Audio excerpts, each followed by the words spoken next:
بہار کے فسادات 1946 میں وہ پشاور سے پٹنہ پہنچے اور بعد از آزادی و تقسیم ہند پاکستانی حکومت نے بھی انہیں اتنے ہی سال پابند سلاسل رکھا اور ان کے بارے میں بھی جو فکر و عمل کی دوسری انتہاؤں پر تھے اس کتاب میں بادشاہ خان نے اپنا دل چیر کر رکھ دیا ہے۔ نوائے انسان NI نیوز کی ویڈیوز دیکھنے کے لیے ہمارا چینل نوائے انسان سبسکرائب کیجیے اور بیل آئیکن پر کلک کیجیے تاکہ ہر نئی ویڈیو سے آپ باخبر رہ سکیں۔ بسم اللہ الرحمن الرحیم۔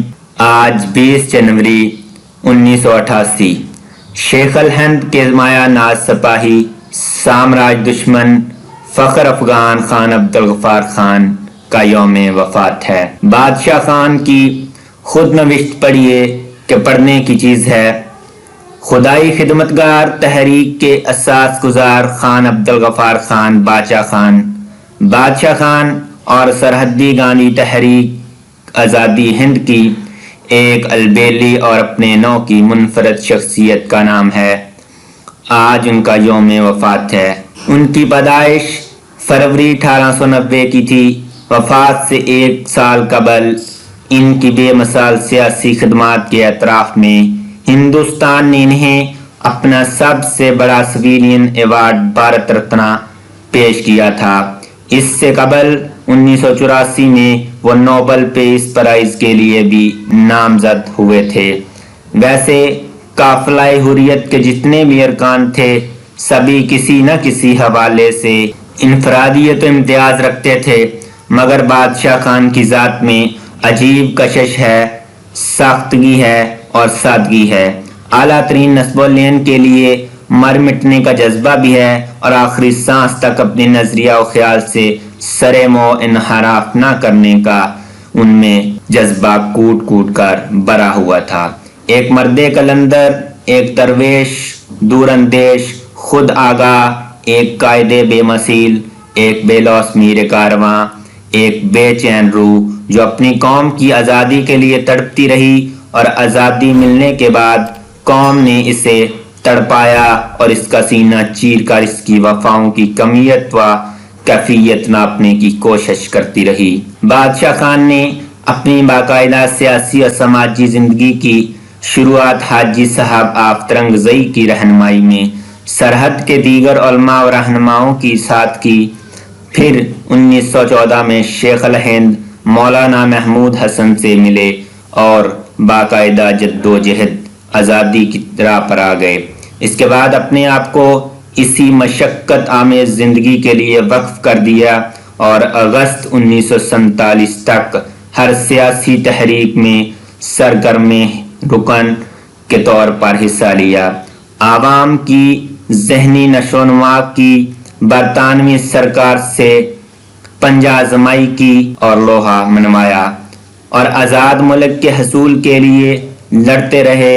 آزادی ہند کی تاریخ کا غالباً یہ واحد رہنما ہے جسے آزادی سے قبل انگریزوں نے مجموعی طور پر 15 سال پس دیوار زندہ رکھا تھا اور بعد از آزادی و تقسیم ہند پاکستانی حکومت نے بھی انہیں اتنے ہی سال پابند سلاسل رکھا۔ ان کی شخصیت، ان کی قربانیوں، ان کی سیاسی و سماجی افکار میں آج کی ہماری نسل کے لیے بے شمار پیغامات اور اسباق موجود ہیں۔ ان کی زندگی اور سانحات زندگی پر سب سے مستند کتاب خود ان کی خود نوشت سوانح ہے۔ یہ کتاب پہلی بار 1969 میں اردو، ہندی اور انگریزی زبانوں میں ایک ساتھ شائع ہوئی تھی اور اس کا پیش لفظ قائد عوام جے پرکاش نارائن نے لکھا تھا۔ اس کتاب میں بادشاہ خان نے اپنے بچپن سے لے کر اس وقت تک کے حالات لکھے ہیں۔ یہ کتاب بادشاہ خان کی سوانح ہونے کے ساتھ ساتھ برصغیر پاک و ہند کا آنکھوں دیکھا احوال بھی بیان کرتی ہے۔ اس میں نصف صدی کے متحدہ و 2 نیم ہندوستان کے ان سیاسی و سماجی سانحات کا بے تکلف اور بے لاگ تذکرہ ہے جو مستقبل کی کئی بڑی اہم وارداتوں کا پیش خیمہ ثابت ہوئے۔ یہ کتاب سرخ پوشوں کی جانب سپاری و اثار کی کہانی بھی ہے۔ سرحد کے پٹھانوں کی جاں بازی و سادگی کا اظہاریہ بھی ہے۔ اس میں انہوں نے اپنے رفقائے کار اور رفقائے سفر کے بارے میں بھی لکھا ہے اور ان کے بارے میں بھی جو فکر و عمل کی دوسری انتہاؤں پر تھے۔ اس کتاب میں بادشاہ خان نے اپنا دل چیر کر رکھ دیا ہے۔ اسے پڑھتے ہوئے ذہن و دل مختلف اور تنوع محسوسات و کیفیات سے گزرتے ہیں اور نظر و فکر کے زاویے تیزی سے بدلتے ہوئے محسوس ہوتے ہیں۔ کئی ایسے تاریخی حقائق سے سابقہ پڑتا ہے جنہیں ہم پہلے سے نہیں جانتے ہوتے اور نہ جانتے تھے، اور یہ کتاب کئی مشہور و معروف واقعات کا بالکل نیا رخ ہمارے سامنے پیش کرتی ہے۔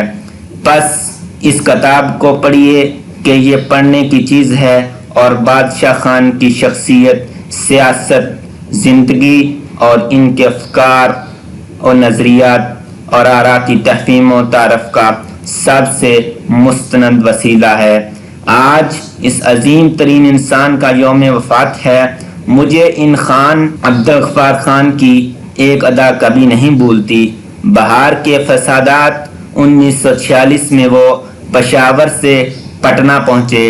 انہیں اسٹیشن پر لینے کے لیے وزیر اعظم بہار اور ان کی کابینہ کے بعض دوسرے ارکان موجود تھے۔ ایک لمبا تڑنگا انسان تھرڈ کلاس کے ڈبے سے اترا، اپنا بستر خود اٹھایا اور عقیدت مندوں کی اصرار کو پرواہ میں نہ لاتے ہوئے باہر نکل گیا۔ اگلے دن متاثرہ علاقے کا دورہ کرنے کے لیے روانہ ہونے لگے تو وزارت بہار نے ان کے لیے بڑی عمدہ موٹر کا انتظام کر رکھا تھا اور میت میں حفاظتی دستے لگا دیے تھے، لیکن آپ نے سختی سے انکار کر دیا۔ ایک جیپ چن لی اور 2-4 رضاکاروں سمیت روانہ ہو گئے۔ ہر کہیں ہجوم نے خیر مقدم کیا اور مشروبات اور پرتکلف کھانے پیش کیے، لیکن آپ نے شکریہ کے ساتھ انکار کر دیا اور نہایت نرمی سے پوچھتے کہ میری قوم کو تو آپ بیگنا مارتے ہیں اور مجھے ان مشروبات اور بے تکلف کھانوں کا پیش کرنے کا کیا جواز ہے؟ آخر اس عقیدت اور شکاوت کا مطلب کیا ہے؟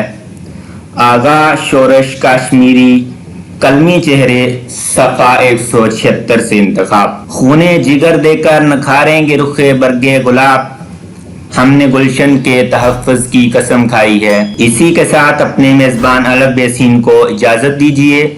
اللہ ہم سب کا حامی و ناصر ہو۔